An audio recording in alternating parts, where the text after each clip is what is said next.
ঝিনাইদহে মহাসড়কে ভ্রাম্যমাণ আদালতের অভিযান, ২০ যানবাহনকে জরিমানা, হাইড্রোলিক হর্ন জব্দ। সড়কে শৃঙ্খলা ফিরিয়ে আনা, দুর্ঘটনা কমানো এবং শব্দদূষণ রোধে ঝিনাইদহে মহাসড়কে অভিযান চালিয়েছে ভ্রাম্যমাণ আদালত।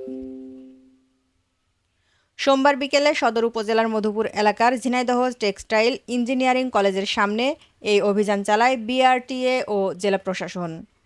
এতে নেতৃত্ব দেন জেলা প্রশাসনের সহকারী কমিশনার ও নির্বাহী ম্যাজিস্ট্রেট আল-আমিন।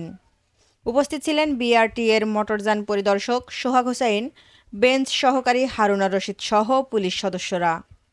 অভিযানে প্রয়োজনীয় কাগজপত্র না থাকা, ফিটনেসবিহীন যানবাহন পরিচালনা, বিকট শব্দের হাইড্রোলিক হর্ন ব্যবহারের অভিযোগে ২০টি যানবাহনের বিরুদ্ধে মামলা দিয়ে ৮,০০৪ টাকা অর্থদণ্ড করা হয়। একই সঙ্গে কয়েকটি হাইড্রোলিক হর্ন খুলে জব্দ করা হয়। আপনার কাগজপত্র নিয়ে স্যারের ওখানে যান। আমারটা আছে, তার কাছে আছে বাস। ও আমাকে ইলেকট্রিক